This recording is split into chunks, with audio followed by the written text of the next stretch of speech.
Alors c'est qui est qualifié en quart de finale et qui termine premier de son groupe? Évidemment, c'est les Bleus. Salut les amis, c'est Fred de Mental Olympique.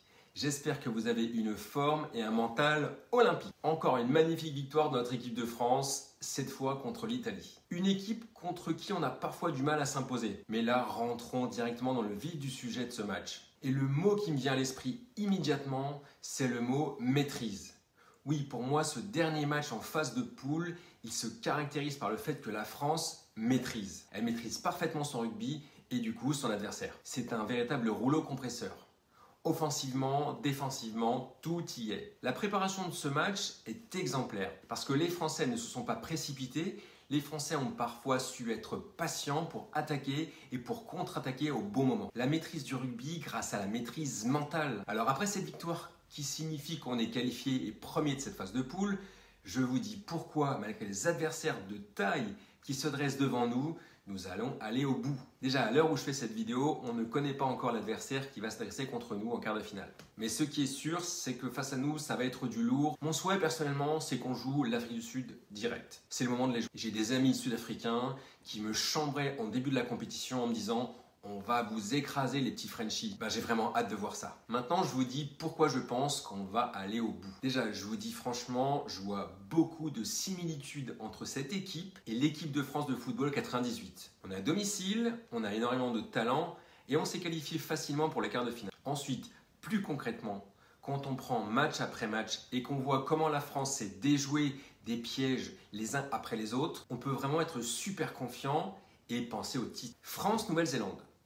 Le premier immense piège qui a été relevé, c'était de battre les Blacks à domicile, en match d'ouverture de la Coupe du Monde. Avec un public galvanisé, cette équipe a réussi à rentrer de la meilleure des façons possibles dans cette compétition. Elle a pris son rythme et petit à petit, elle a imposé son jeu, son rugby. Le maître mot de ce match pour moi contre les Blacks, c'est le mot collectif. Ensuite, France-Uruguay. Le deuxième match contre l'Uruguay était assurément moyen. Mais ce qui comptait, si on ne fait pas la fine bouche, c'était de gagner ce deuxième match et idéalement en faisant tourner. Et ça a été chose faite. On peut analyser le match seulement sur la qualité du rugby, mais si on veut gagner la Coupe du Monde, il faut forcément avoir une réflexion plus globale et sur la totalité de la compétition. Ce qui compte, c'est que mentalement, tous les joueurs de l'équipe se sentent concernés. Alors oui, le score n'était pas large contre l'Uruguay, mais l'essentiel est là. Et toute l'équipe est dans le bain. Donc le mot-clé pour moi de ce match contre l'Uruguay, c'était rotation. France-Namibie, alors bien sûr, personne n'oubliera ce match et ce score historique contre la Namibie. Pour qualifier ce match et cette performance spectaculaire, je dirais une équipe très complète et audacieuse. Et l'enseignement que je tirais de ce match, c'était de dire combien les Bleus avaient respecté leurs adversaires de la première à la dernière seconde. Et c'est pas du tout comme une équipe qui veut se rassurer contre un plus faible qu'elle. Non, elle s'est comportée comme un favori qui impose sa domination contre tout adversaire qui se dresse devant elle. Et alors c'était vraiment intéressant de savoir ce qu'on ferait contre l'Italie, une équipe contre qui c'est toujours un peu difficile. Mais dès le début du match, c'était champagne.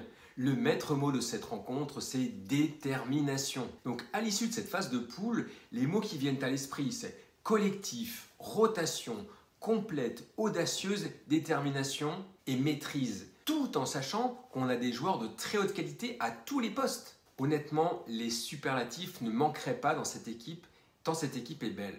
Et ce groupe est une véritable équipe soudée. Ce que j'observe sur le plan mental me fait vous dire que nous irons au bout.